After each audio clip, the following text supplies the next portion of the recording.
Let's get to the one-on-one. Oof. Namaste. Namaste. We meet Leah, the Tantric yoga instructor. First up, to loosen up, they throw a tantrum. This is Improv 101. It makes me want to throw up.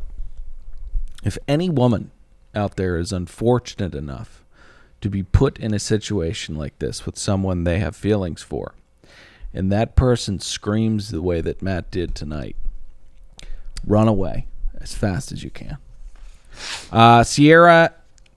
Serena is 45 pounds, extremely flexible, and he is as hard as a rock because of those things, but believe it or not, this makes her very uncomfortable. For someone who despises tantric yoga, she really excelled at it. 100%, 150%. Yeah. She looks like a pro too. Oh, absolutely. Before she confessed that she hated it so much, I told my girlfriend, I was like, oh, like they didn't run this date by her. She just all of a sudden has the date where she's just awesome at yoga. Right. But it turns out, no, she hated it. Yeah, she absolutely hated it. I loved it. Hot little body. Okay, so she says that she did not enjoy rubbing up against his walking stick the entire day, and Leah also weirded her out.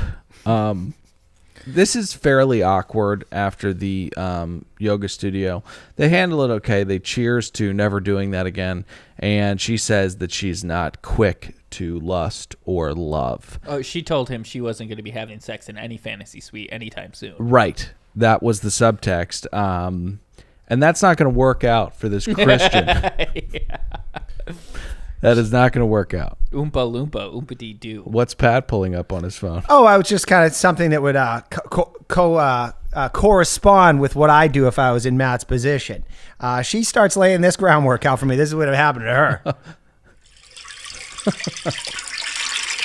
You'd pee on her? See you later, dear. That's a toilet being flushed. Why do you like pissing on women? Extremely weak water pressure wherever he was. You know what, though? This sad bastard, he did the exact opposite that a man should do because she's actually rejecting him. I'd be deeply offended by rubbing up against a girl. We're supposed to have some kind of compatibility. No, come on, dude. You got to lead a little bit. There's got to be some physical stuff going on here. I mean, this is what's going to happen in the boom boom room or a bedroom, right? Well, it's the fantasy suite. Well, not even that. Just you got to have some kind of physical attraction. She basically is reviled by having to rub up against this man for an hour. Okay, so let's get to the night date because this is Repulsed. where I'm really kind of seeing that she is Not into him. this guy. We head to the Woodlands. We head to the Woodlands Spa. They continue with the chat about honesty and about how not fun that whole day was, and it just like. She seems like she's a little too smart for the show, and she seems to be put off by how, let's say, slow Matt is. I just don't think that she likes him. She does. And let me tell you your first tell. Now, you know I know women pretty well. I wrote a whole book, Cracking the Code, How to Close More Ass for Less Money, be released in 2021. One of the tells when you go on a first date, and this technically is second date or what have you, is what the woman is wearing and what she's done to prepare on that. Because you're still going to know each other. You got to put your best foot forward.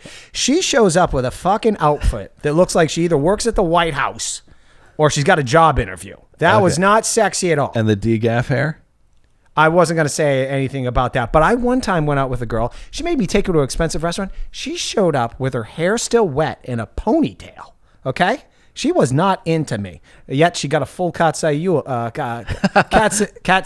meal out of me. It was like $150. I don't know if I'd mind that get up, Pat. As Drake said, sweatpants, hair tied, chilling with no makeup on. That's when you're the prettiest. I hope that you don't take it wrong. It's obvious that the people on the show talk about nothing to one another very often. But these two talk about that it was good that she said she didn't like it for 90% of this date. Then, I don't know how much was on the cutting room floor, but they do not get to know one another in any shape or form. And I know that I'm being unnecessarily earnest about the show because it's it's The Bachelor, but like, are you guys supposed to progress in a knowledge of one another at all? Or is Matt just too stupid and incapable of doing that? Well, the game here, and it's really low-level playing here, like the aphrodisiac for him and moving forward with her is the fact that she hates him, and he feels that, and that's a turn-on. She's playing hard to get. Cracking the code. He just cracked it. Thank you. Hey, then they go ice skating, and I was disgusted by this. His fucking pants were so tight I could see the veins in his balls. He should never wear that again. The man has no sense of style. All right, so it's preordained that he is meeting her family, and it looks like that's going to happen. She gets the rose. We will see and meet her folks next week.